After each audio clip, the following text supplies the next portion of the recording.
Ang kuwento ni Napoleon Bonaparte ay nagsimula sa mabatong isla ng Corsica sa Mediteraneo. Ipinanganak sa Ajaccio noong 1769. Pumasok siya sa isang mundong hinubog ng labanan at nagbabagong kapangyarihan. Kakatapos lang matalo ng Corsica sa laban nito para sa kalayaan at napasailalim sa kontrol ng Pransya ilang buwan bago siya ipanganak.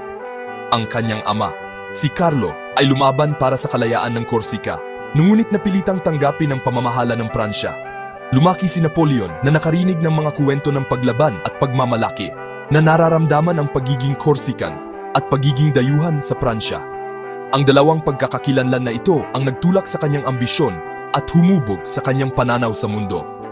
Ang dramatikong kasaysayan at tanawin ng isla ay nag-iwan ng marka sa kanyang pagkatao.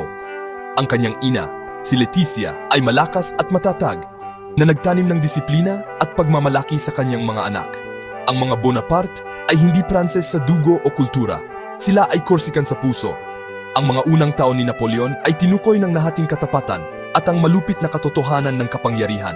Ang mga karanasang ito ang nagturo sa kanya tungkol sa pagkatalo, pagpapatuloy, at ang kahalagahan ng pagpili ng panalong panig. Ang pananaw ng isang dayuhan ang magtutulak sa kanya upang patunayan ang kanyang sarili sa isang mas malaking entablado.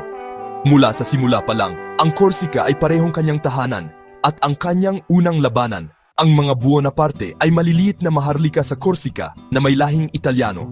Sa bahay, nagsasalita sila ng Italyano at Corsican, hindi Pranses.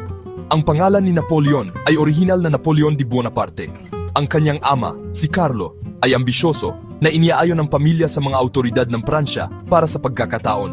Si Leticia, ang kanyang ina, ay mahigpit at praktikal na nagpapatakbo ng isang disiplinadong sambahayan. Si Napoleon ang pangalawa sa maraming magkakapatid na maagang natuto ng kompetisyon at pagiging matatag. Ang Casa Bonaparte ay masigla ngunit simple, may katayuan, ngunit walang yaman. Ipinilit ni Leticia ang kaayusan at araw-araw na paliligo na bihira noong panahong iyon.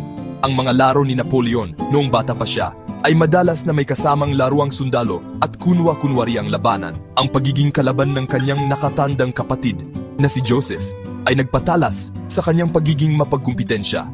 Ang pag-angat ng pamilya sa lipunan ay nakasalalay sa pag-angkop sa pamamahala ng Pransya. Ang mga pagsisikap ni Carlo ay nakakuha ng katayuan ng maharlika na nagbukas ng mga pinto para sa kinabukasan ni Napoleon. Ang tahanan ng mga Bonaparte ay isang pugad para sa ambisyon, disiplina, at kakayahang umangkop.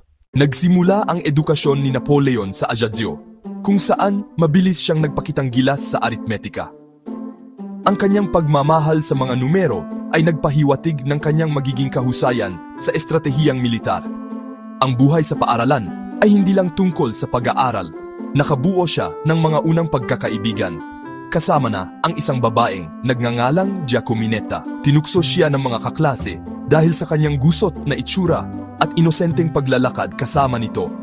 Tumugon si Napoleon sa panunukso ng may matinding ding pagmamalaki at agresyon na pinalayas ang mga nambubuli.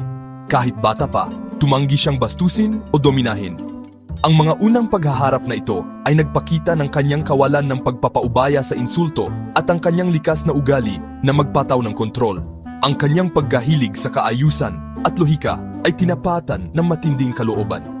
Ang palaruan ang naging kanyang unang arena para sa pamumuno at labanan. Ang kanyang mas malambot na bahagi, pagmamahal at pagkabukas palad, ay madalas na natatabunan ng kanyang hangaring manalo. Ang mga paglalabanan at pagkakaibigan sa paaralan ay humubog sa kanyang pagkatao tulad ng niyang pag-aaral.